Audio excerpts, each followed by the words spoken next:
దేవుని పరిశుద్ధ నామములో మీ అందరికీ ప్రత్యేకమైన శుభములు, ఆశీర్వాదము కలుగునుగాక.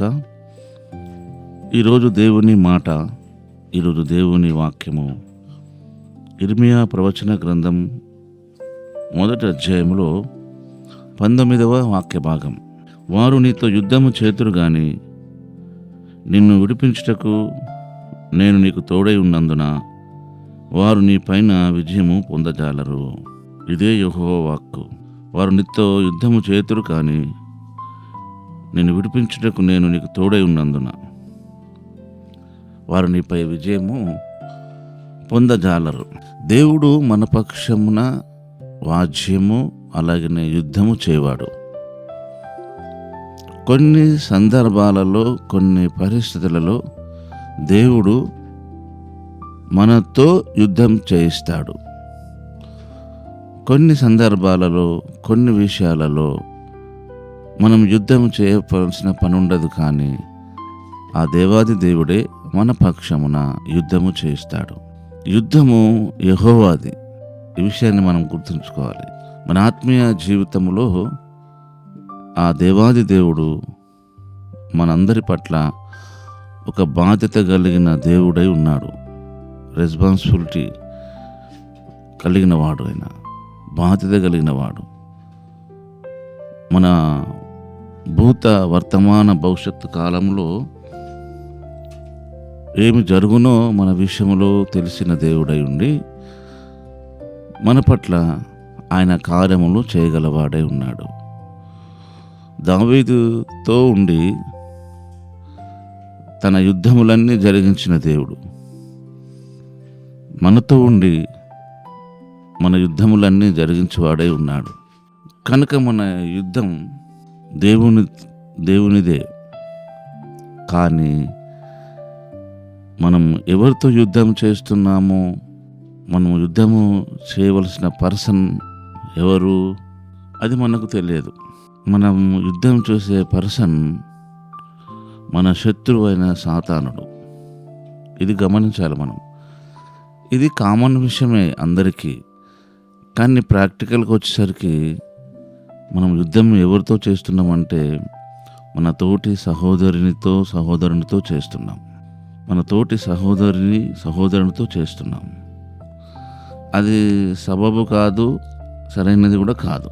కనుక మనం యుద్ధం చేసేది ఎవరితోనో తెలుసుకొని, మన శత్రువు ఎవరో తెలుసుకొని మనం యుద్ధము సిద్ధపడము చాలా మంచిది. ఒకసారి మీరు పౌలు గారు ఎఫెసీ సంఘానికి రాసిన పత్రిక చూడండి. వీలు కల్పించుకొని బైబిల్ తెరిచి చూడండి.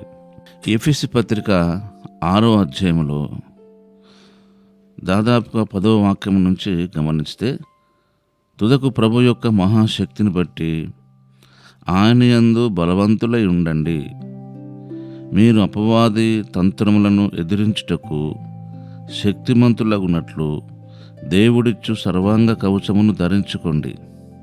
ఎలాగంటే మనం పోరాడునది శరీరాలతో కాదు, కానీ ప్రధానులతోనూ అధికారులతోనూ ప్రస్తుత అంధకార సంబంధులకు లోకనాథులతోనూ ఆకాశ మండలమందున దురాత్మల సమూహంతోనూ మనం పోరాడుచున్నాము. మనకు తెలుసు ఈ వాక్యము, కానీ ప్రాక్టికల్ లైఫ్లో అదంతా మర్చిపోతున్నాం. మనం యుద్ధము ఎవరితో చేస్తున్నాము, మన శత్రువు ఎవరు, మన యుద్ధోపకరణములు ఏంటివి, ఇవన్నీ కంప్లీట్గా మర్చిపోయి మన తోటి సహోదరితోనే మనం యుద్ధం మొదలు పెడుతున్నాం. ఈ వాక్య భాగంలో మనం పోరాడేది, మనం యుద్ధం చేసేది ఎవరితోనో దేవుడు క్లియర్గా చెప్తున్నాడు. శరీరాలతో కాదు, కింద ఫుట్నోట్లో రక్తమాంసములతో ఉన్నవారు కాదు అని అర్థం.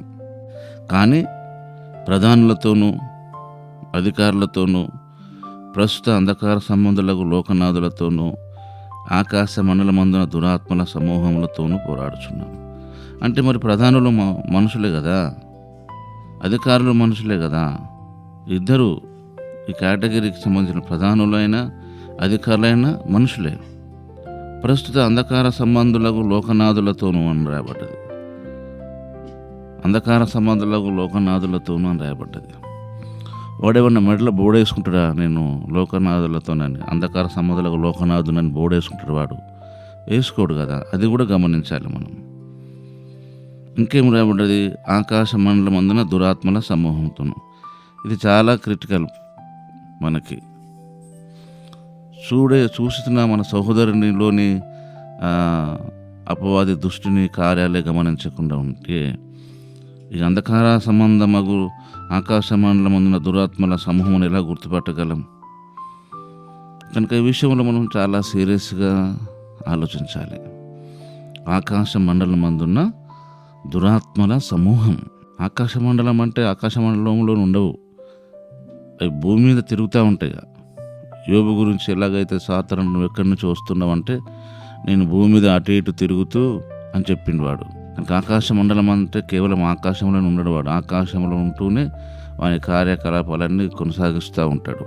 కనుక మనము పోరాడేది ఎవరితో? ఉదాహరణకు మీకు ఒక విషయాన్ని మీ దృష్టికి తీసుకొస్తాను. అది మత్తయి సువార్తలో గమనించండి. మత్తయి సువార్తలో యేసుప్రభు వారు యెరూషలేముకి వెళ్ళి అక్కడ ఉన్న పెద్దల చేత, అధికారుల చేత నేను ద్వేషించబడి నేను చనిపోవడం అగత్యమని వారితో చెప్తున్నప్పుడు పేతురు గారు వెంటనే అది నీకు దూరమగును గాక అని చెప్తాడు. ఇదంతా మత్తయి సువార్త 16వ అధ్యాయంలో 21వ వాక్యం నుంచి రాయబడ్డది. అప్పటి నుంచి తాను యెరూషలేములకు వెళ్ళి పెద్దల చేత, ప్రధాన యాజకుల చేత, శాస్త్రుల చేత అనేక హింసలు పొంది చంపబడి 3వ దినమున లేచుట అగత్యమని యేసు తన శిష్యులకు తెలియజేయ మొదలు పెట్టగా, పేతురు ఆయన చేపట్టుకుని, ప్రభువా, అది నీకు దూరమగును గాక అని, నీకెన్నడూ కలగదని ఆయనను గద్దింపసాగాను. అయితే ఆయన పేతురు వైపు తిరిగి, సాతానా, నా వెనుక పొమ్ము, నువ్వు నాకు అభ్యంతర కారణమై ఉన్నావు.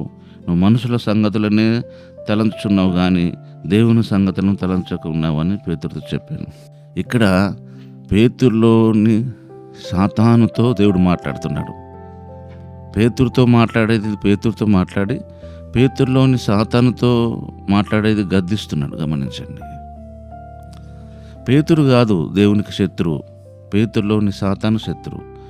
పేతురు ఆటంకపరచడం కాదు, పేతురులోని సాతాను యేసును ఆటంకపరుస్తున్నాడు. ఈ రోజున మనం కూడా అనేకుల ద్వారా ఆటంకపరచబడుతున్నాం కావచ్చు, బెదిరించబడుతున్నాం కావచ్చు, వ్యతిరేకించబడుతున్నాం కావచ్చు, అవమానము, నిందలు భరిస్తూ ఉండవచ్చు. ఇవన్నీ మనిషిలో ఉండి దుష్టుడు చేసే కార్యాలు. మన దృష్టి సాతాను మీద, మన యుద్ధము సాతాను మీద. కనుక మనం ఎప్పుడు ఈ విషయాన్ని గమనించి మన ఆత్మీయ జీవితంలో ప్రభుకు మనం అప్పగించుకుందాం. అలాంటి కృపా ప్రభు మనకు అనుగ్రహించును గాక. పరిశుద్ధుడైన తండ్రి, ప్రేమగల దేవా, నీకు వందనాలు. మమ్మల్ని ప్రేమించి మాకు ఇచ్చిన ఈ దిన వాక్యంకై స్తుతి చెల్లిస్తూ, మా యుద్ధం ఎవరితో ఎలాగ చేయాలో కూడా మాకు నేర్పించే దేవా, మీకు వందనాలు చెల్లిస్తూ యేసు నామములోనే ప్రార్థిస్తున్నాము తండ్రి. ఆమేన్.